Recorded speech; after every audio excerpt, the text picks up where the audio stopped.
Hey, what's up there, YouTubers? It's me again, Brian, aka Gamer55551, and I am back with a My 2 Cent video for this week, for the week of July 30th to August 5th, where I take a look at a couple stories that caught my attention and give you my thoughts and my opinion about them. And we got 4 stories to cover, including Nintendo announcing or officially revealing their financial reports, though. Microsoft changing a policy in terms of regarding whether you can or cannot repair your Xbox controller, though. A report from Video Game Chronicles regarding the possibility of Switch 2 or Switch successor, whatever Nintendo may refer to it. And apparently it seems as though Microsoft and Square Enix may have fixed whatever issues they may have had, and it could mean we could see more Square Enix games make their way on the Xbox console and all. If you're interested in where I got the source of these information, though, links will be in the description of this video, assuming you're watching this on YouTube. But before we get started, I do like to what I like to call the quick My 2 Cents, stories that kind of caught my attention, but I'm not going to go into a huge amount of details. The first one is that there is a report coming out that Elder Scrolls 4 Oblivion might be getting a remake treatment, though. Again, nothing official has been made at this time, though, and it remains to be seen if that game will or won't get a remake, though. I mean, it is not out of the realm of possibilities in any way.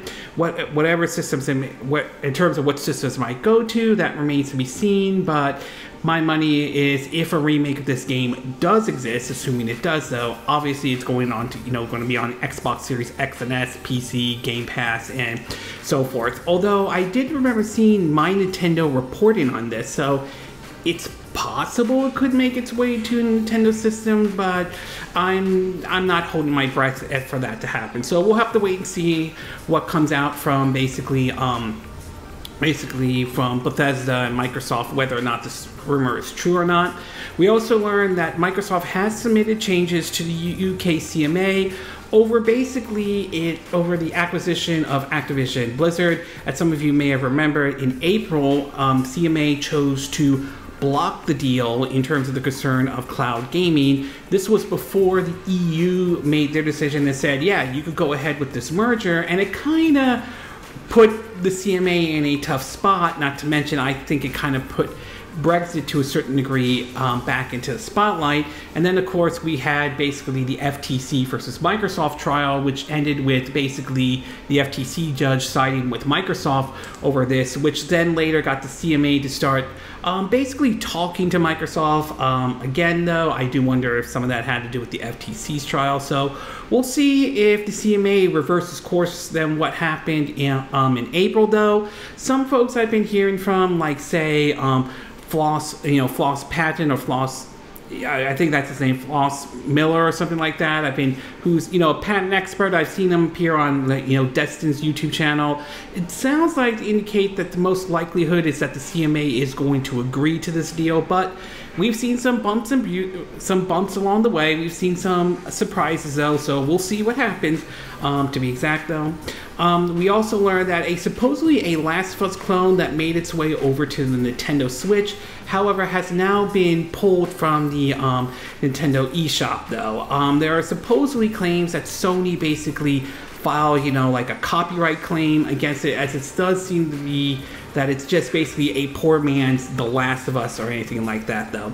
I understand that Nintendo wants, to bring in, a lot of these indie developers and all to, go into the Nintendo eShop, and that's fine, but unfortunately, it's also led to a lot of shuffleware crap basically making its way onto the Nintendo eShop, and it really does seem to me feels like Nintendo needs to do a better job with quality control. Yes, I think it's important we bring in some of these smaller developers or indie developers or up-and-coming developers who want to take advantage of the Nintendo eShop to put out their games, but there needs to be some kind of quality control being put in place, though. We also learned that Metroid Dread, supposedly this had to do with an interview with the folks at Mercury System, has basically shifted over 3 million copies, which that is great, though. I definitely enjoyed Metroid Dread. I'm glad the game did very well and found an audience, though. Obviously, we're going to have to patiently wait for Metroid Prime 4. It remains to be seen whether it will be on the Switch or the Switch 2 at this time, though. But in the meantime, we do have that and the Metroid Prime Remaster, and rumors reporting that Metroid Prime 2 Echoes and Metroid Prime 3 Corruption will be making their way over to the Nintendo Switch as well.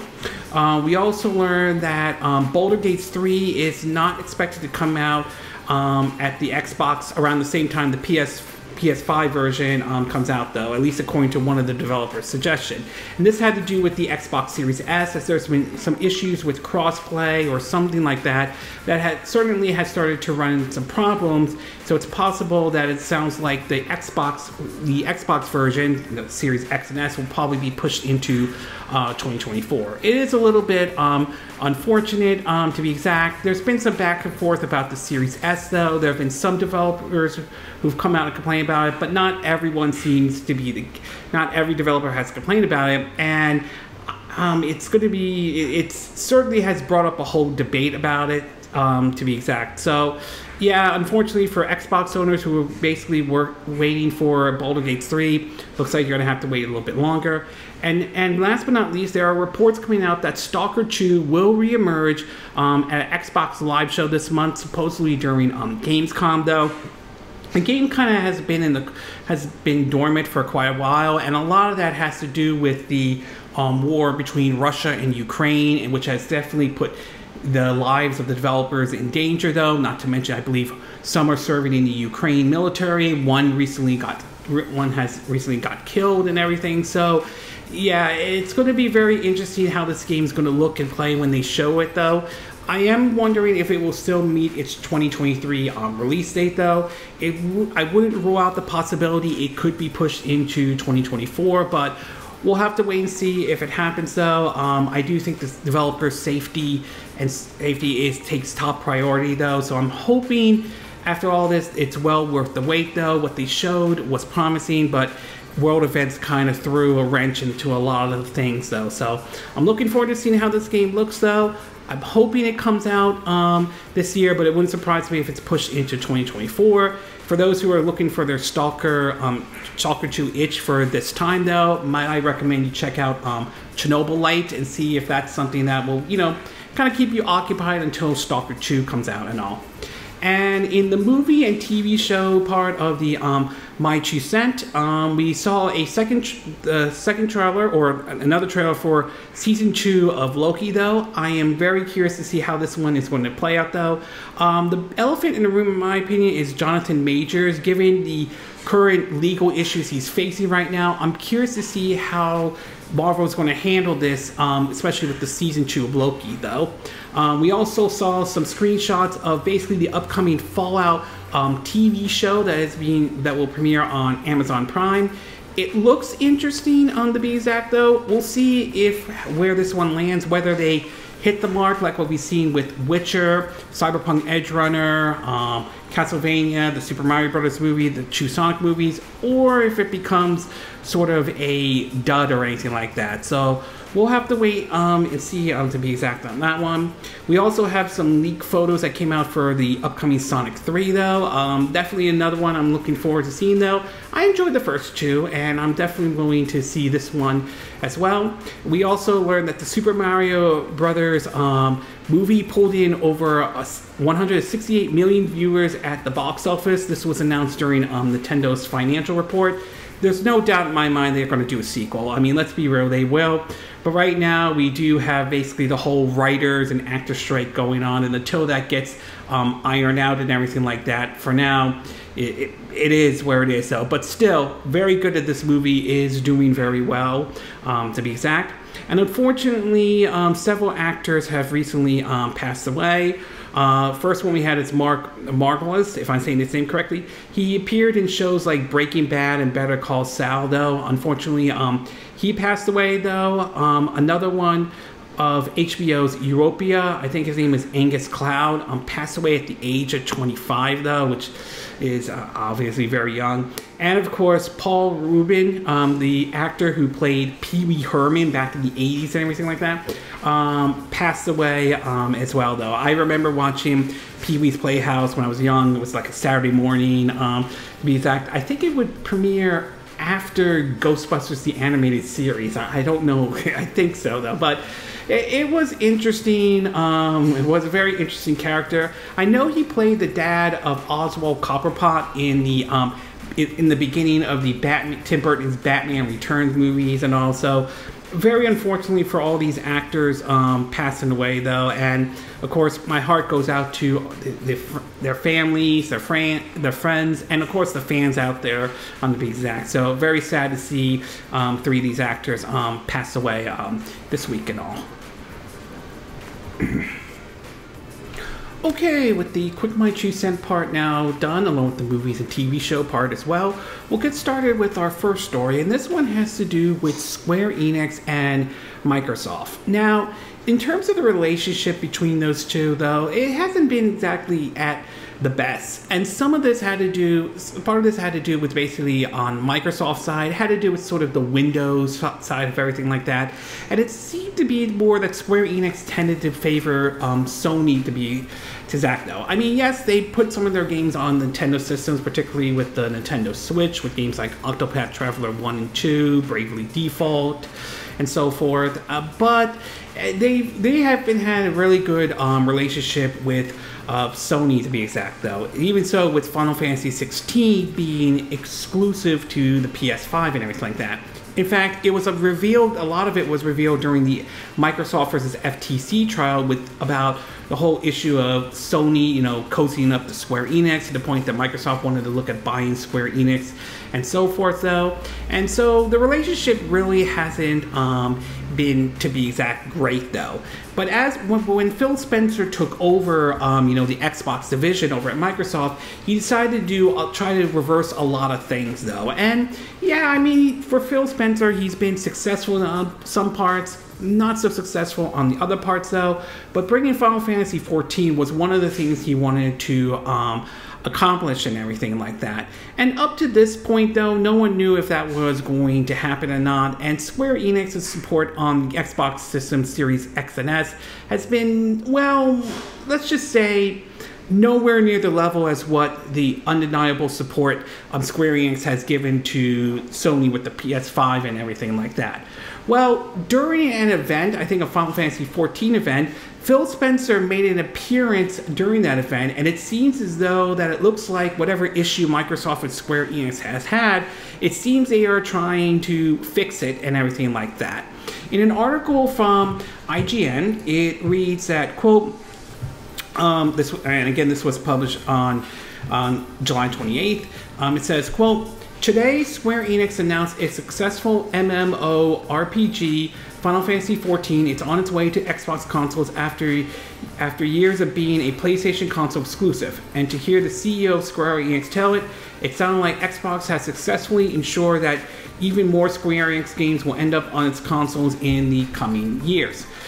During the Final Fantasy Fan Fest 2023, Final Fantasy XIV's game director, Yoshi P, welcomed head Phil Spencer onto the stage along with Square Enix CEO to celebrate the Xbox release announcement. While on stage, I think the CEO made the following statement. One more thing, as CEO of Square Enix, we want to continue to deliver fabulous games across the world, and of course, we want to welcome the Xbox community as well. And starting with today's announcement of Final Fantasy XIV coming in spring 2024, and whenever possible, we are planning to bring our games to Xbox for players around the world to enjoy.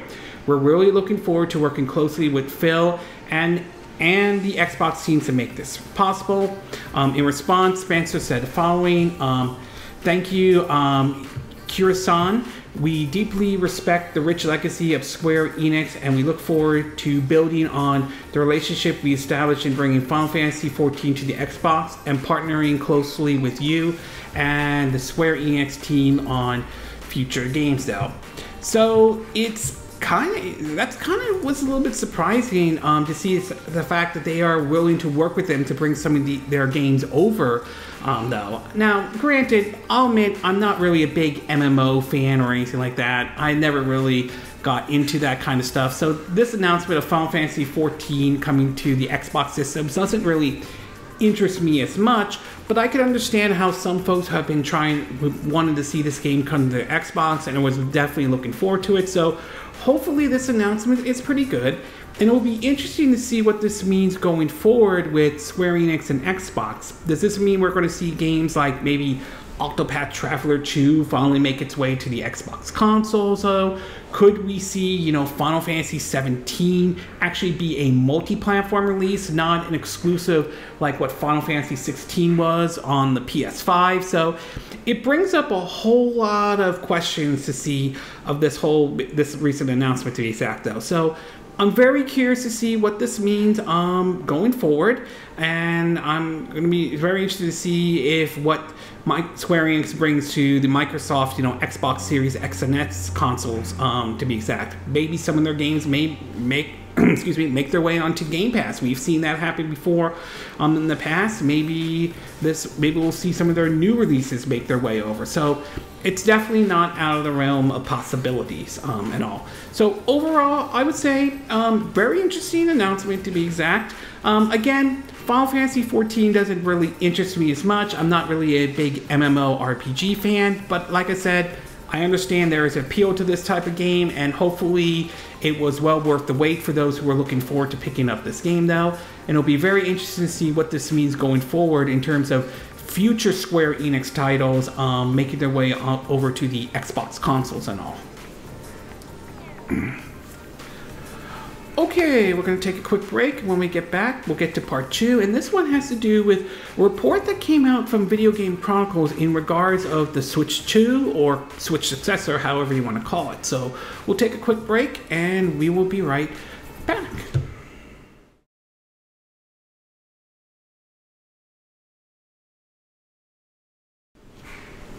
Okay, and we are back with part 2 of my 2 cent video, and for this one we're going to be talking about the Switch 2 or Switch successor. Now, obviously, every year we get different people talk about claims of information regarding the Switch successor and the Switch 2. It's kind of been the same dog and pony show we've seen ever since the original Nintendo Switch came out back in 2017 and all. And while, as I said before, while some information has been corrected before, such as the OLED version, a Nintendo Switch with an OLED screen and everything, others have been kind of way off here and there. Others, most likely for some, try to get attention and everything like that. But as we get closer towards, you know, 2024, questions are starting to emerge of whether or not this is the time for Nintendo to start thinking about their next system. I mean, as impressive as the Nintendo Switch is, especially being powered by the Tegra X1, there are many wondering how long they can stretch it out with it. Not to mention, I remember hearing about NVIDIA discontinuing the Tegra X1 and everything like that.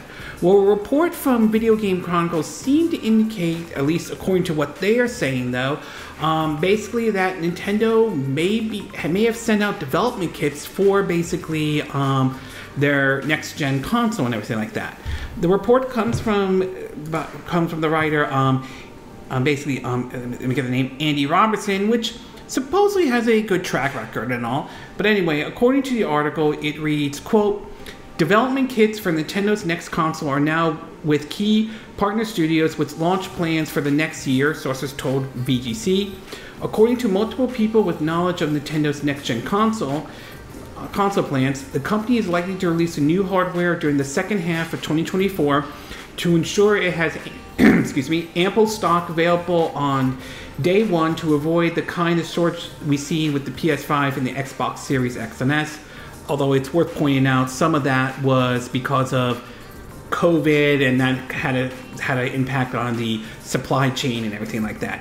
But anyway, moving on. Although specific details of the console are being kept closely guarded, those VGC spoke to indicate that the next-gen console will be able to use a portable mode similar to the Nintendo Switch. Two sources VGC spoke to suggest the console could launch with an LCD screen instead of the more premium OLED screen in order to bring down costs, especially considering the increased storage needed for high-fidelity games. The current Switch comes with just 32 gigabytes of internal memory, while many current-gen PlayStation and Xbox games are over 100 gigabytes. Like its predecessors, the new Nintendo console will accept physical games via a cartridge slot, the source said. Other details such as backwards compatibility support of Switch games, physical and digital, remain unclear. Nintendo has said it wants to convert as many of Switch 100 million plus user base as possible to the next system, although some third-party publishers are said to have expressed concern that legacy support for Switch games could negatively affect sales of next-gen titles. Nintendo has not immediately responded to VG's Video Game Chronicles requests at this time. Tokyo-based consultant Dr. Toto told VGC that a 2024 console launch would make sense for Nintendo since it's projected to see double-digit declines in Switch hardware and software sales this year after it clears 7 years in the market. I would generally say that looking at Nintendo's finance, it seems clear that it's time for a new piece of hardware in 2024, he says. Hardware is already projected to fall 16.5% year on year in the current fiscal, while the minus for software is expected to hit 15.9%. The only way to stop these losses from totally ballooning next fiscal is a new device, and the second half of 2024 sounds like a realistic release window to me. Repot's head of games B2B, Christopher Dring, told that a 2024 release would fit Nintendo's historical trend of launching hardware mid-cycle compared to PlayStation and Xbox. The original Switch released over 3 years after the PS4 and Xbox One, which proved to be an effective move for Nintendo. A second half 2024 release for Switch 2 would nearly 4 years after the PS5 and Xbox Series X and S, so we will see a similar mid-cycle launch for Nintendo, he said. I argued that unlike 2017, Microsoft and Sony's consoles still feel relatively new at the moment, practically due to the component shortage slowing the rollout in the first 2 years, and software delays, meaning we're not seeing too many titles take full advantage of either PS5 or Xbox Series X. So it's to be seen whether Nintendo will enjoy the same benefit. However, the biggest competitor Nintendo faces itself. Although its core fans are eager to for more hardware, its more family-oriented casual fans will need more convincing. What will the next Mario Kart offer that they're currently not getting from the current one? For example, if Nintendo has struggled to upgrade players in previous generations, so how it approaches things like digital libraries, digital libraries, the Nintendo account, and even backwards compatibility may prove critical in the next system getting off to a strong start. If Nintendo does release the Switch successor close to Christmas, they expect a deeper launch lineup from what we saw in the first Switch, which arrived early in its launch this year. So apparently we do have some ideas of what we could expect from this next system, though.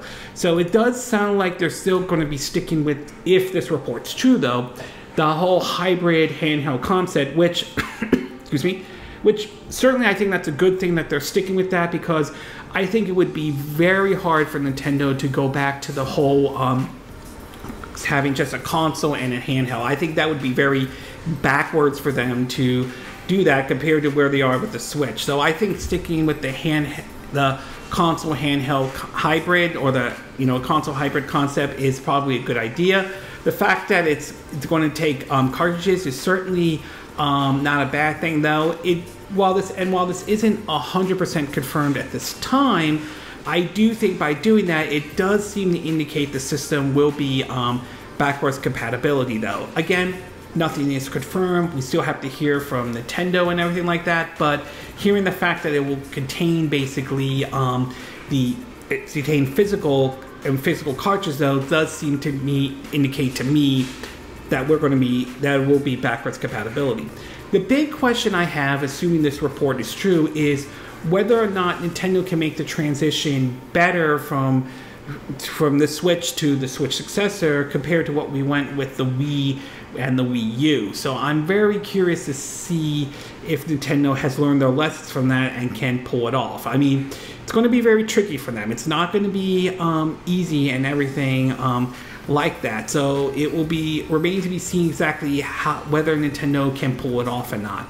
As far as what basically how powerful the system may be, although I'm not an expert or anything like that, if I had to take a guess, my guess is that I do expect this will be more powerful than the current Nintendo Switch is. I could see it being as powerful as the PS4 and the Xbox One, maybe up to the Xbox Series S though. There have been some rumors going around claiming that the Switch successor could be as powerful as an Xbox Series S, which, if that's true, that certainly would not be a bad thing though, but I don't expect it to be as powerful as the Series X or the PS5 in any shape or any form. I have my doubts Nintendo will be aiming for that kind of graphical capability with the Switch successor and all. Again, I could be wrong. They could pull a rabbit out of a hat and surprise us in many ways, though. So it's not out of the realm of possibility, but I'm not leaning towards that direction at this time. So overall, very interesting report from Video Game Chronicles, though. We'll have to wait and see whether this is turns out to be true or not, though. But I don't deny that I think we are reaching a point where Nintendo needs to start talking about the successor to the Nintendo Switch and all. Okay, we're going to take a quick break, and when we get back, we'll get to part 3. And this one has to do with a change in policies in terms of whether you can repair your Xbox controller or not. So we'll take a quick break, and we will be right back.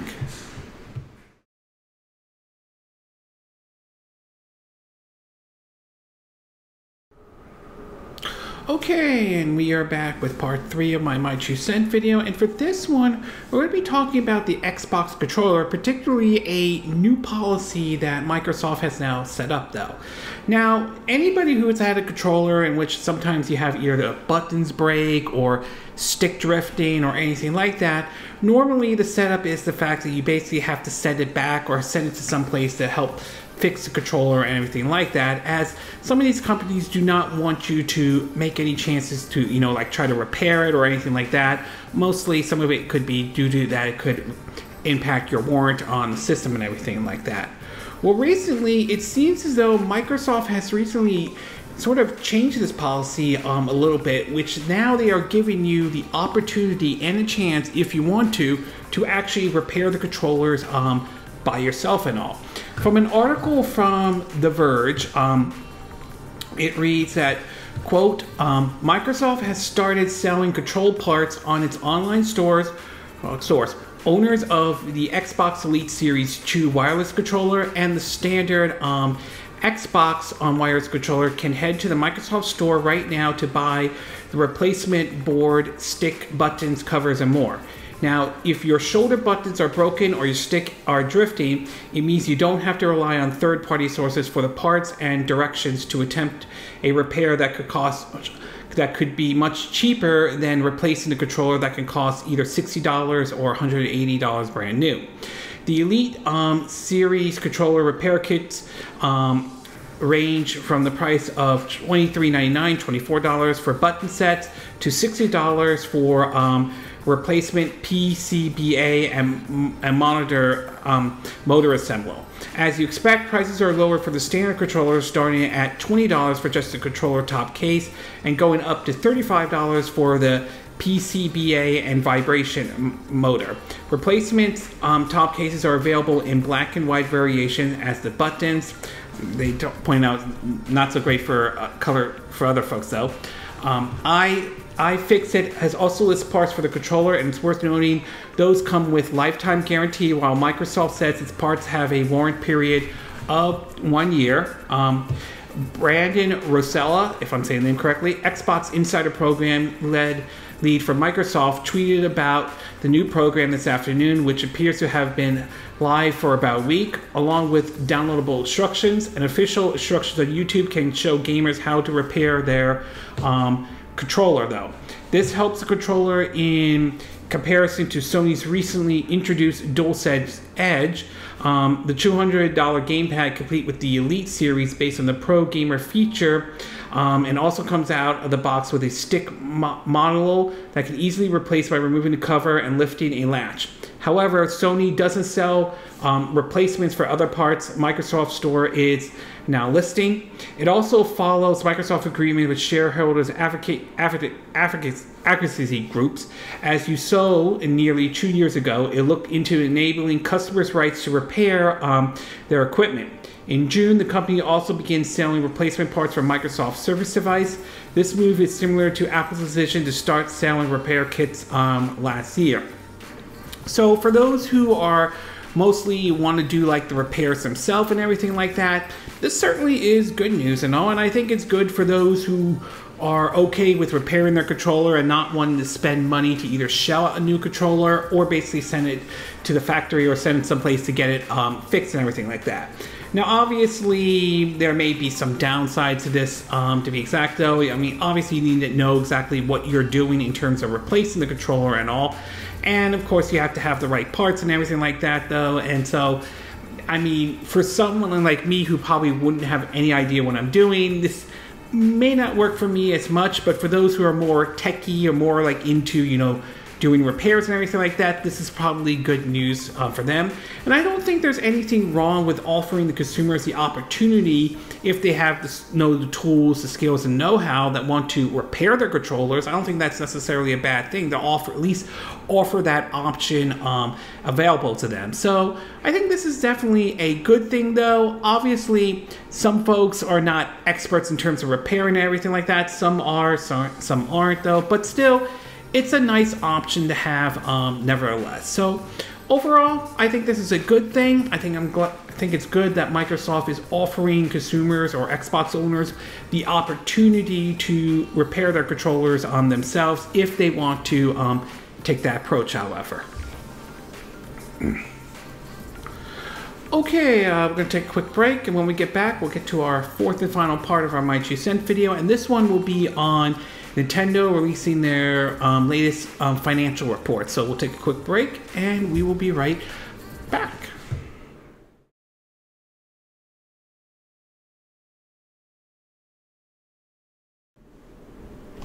Okay, and we are back with our fourth and final part of our My 2 Cent video, and for this one, we're going to be taking a look at Nintendo, particularly their financial report, as they have already released their financial earnings. Since we've already heard it from Sony and Microsoft and everything like that, it seems, and we're finally going to hear from Nintendo, and it seems as though they're doing very well, obviously, but there are also some questions to be asked about whether or not the Switch can reach a certain milestone or not.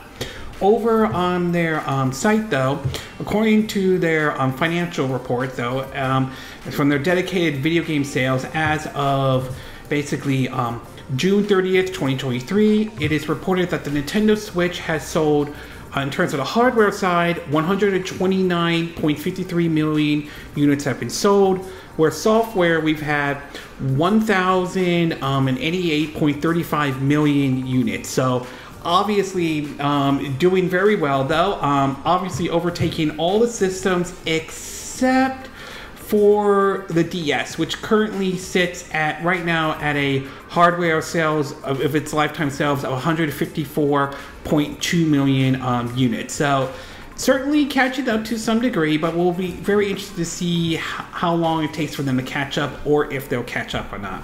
In terms of the top 10 or the top selling games so far, they have basically Mario Kart 8 Deluxe at 55.46 million units, Animal Crossing New Horizon at 42.79 million units, Super Smash Bros. Ultimate at 31.77 million units, The Legend of Zelda Breath of the Wild at 30.65 million units, Super Mario Odyssey at 26.44 million units, Pokemon Sword and Shield at 25.92 million units, Pokemon Scarlet and Pokemon Violet at 22.66 million units, Super Mario Party at 19.39 million units, though. The Legend of Zelda Tears of the Kingdom has made it into this list at 18.51 million units, and New Super Mario Bros. U Deluxe at 16.17 million units. So to see basically Tears of the Kingdom making onto this list is certainly not neat though. Some of the Mario games, not surprising though. Some of it I do wonder how much of it is because of the impact the Super Mario Bros. Movie has had though. And according to CNBC, they are reporting that Nintendo reported revenue for June quarter of basically $3.2 billion, rising 50 year-on-year. Nintendo saw a boost from the Super Mario Bros. Movie based on the company's best-known character, which has generated more than $1 billion at the box office since its April release. They also released the highly anticipated The Legend of Zelda Tears of the Kingdom in May, which said was the fastest-selling title in the history of the series, though. So clearly, things are looking very good for Nintendo, to be exact, though. So obviously, the Switch is still continuing to sell very well and everything like that. But I am kind of curious to see whether or not it will reach the lifetime sales of not only the Nintendo DS, but also the PS2 though, because those two systems are in the 150 million units sold, and I'm wondering if Nintendo will reach that goal before whenever the Switch successor comes out, assuming the reports are true about it coming out in 2024 next year or the second half. I'm very curious if the Switch will be able to hit those numbers, to be exact though. As for Tears of the Kingdom, obviously that one is getting off to a good start though. Definitely, I'm glad to see that title is doing very well. I've been playing it, I've been enjoying it so far. It is definitely a fun game, to be exact, especially if you were fans of Breath of the Wild and everything like that. So I'm glad to see that title is certainly doing very well. If this is sort of the final send-off for the Switch, I think it's a good way to finally send the Switch off, to be exact, with having a highly anticipated title like Tears of the Kingdom though. Though I'm still looking forward to, you know, Super Mario Wonder and the remaster or remake, however it's going to be referred to, of Super Mario RPG Legends of the Seven Stars this fall though. But definitely a way to give the Switch a final send-off, to be exact though, assuming, like I said, the rumors about the Switch 2 are true and all.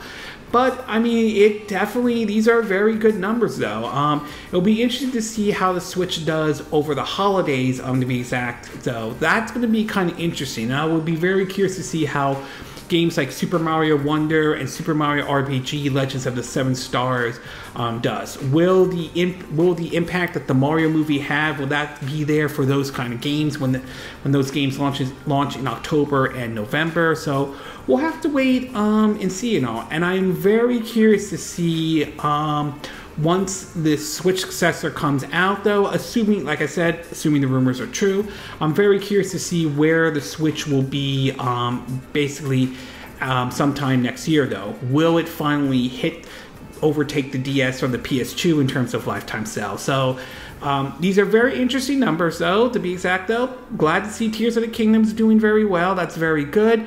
But it will be very interesting to see if the Switch is able to overtake the DS and the PS2 in terms of their lifetime sale. It would be really interesting if they could pull that off even before the launch of the Switch successor and all. So overall, I would say Switch is still doing very well. Nintendo's doing very well. Obviously, the movie is having a positive impact in terms of sales of Mario games and all. It'll be very interesting if that impact is carried over to when Super Mario Wonders and Super Mario RPG's Legends of the Seven Stars come out. And like I said, it's going to be really interesting to see if the Switch can overtake the Nintendo DS and the PS2. It will be very interesting if that does happen and all. Okay, this concludes this My 2 Cent video for this week. And again, these are my opinion. What are yours? What are your thoughts about this bending the relationship between Microsoft and Square Enix? Do you think this is a good thing? Do you think this means that we're going to see more Square Enix games make their way over to the Xbox Series X and S, though? Does this mean something like Final Fantasy XVII could make its way over to the Xbox Series X and S? Could we see something similar as maybe Square Enix signing an exclusive deal with Microsoft in any way, like what we've seen with they've done with PlayStation and all? What are your reports about this Switch 2? Do you think this report is accurate? Do you think that do you think it's going to be very similar to what the Nintendo Switch is? Do you think they might change certain things here and there?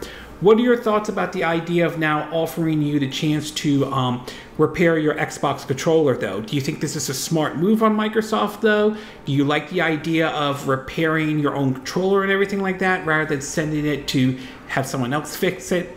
And what do you think about Nintendo's financial reports? Do you think the numbers for the Switch are very good? Are you glad to see Tears of the Kingdom doing very well? Do you think the success of the Mario movie will have an impact on Super Mario Wonders and Super Mario RPG Legends of the Seven Stars, though? Do you think do you believe that Nintendo will lifetime sales of the Switch will be able to overtake the lifetime sales of the Nintendo DS and maybe PS2? Do you agree with what I said in this video? Do you disagree? Do you have a difference of opinion? As always, sound off in the comment section below. Let me know what you think. And if you do like this video, I hope you hit the like button. I would appreciate it. And I hope you do subscribe to my YouTube channel. If you do, make sure you hit the bell icon for notifications of any new videos I put up. Also, feel free to share this video if you want to, and feel free to donate to my channel if you like. You could do it through PayPal, me, Patreon, or Steam. Links will be in the description of this video, assuming you're watching this on YouTube. And I will see you again next time when I do another video. Hopefully that'll be soon. Until then, from Southern California, I wish you all a good day then. Bye!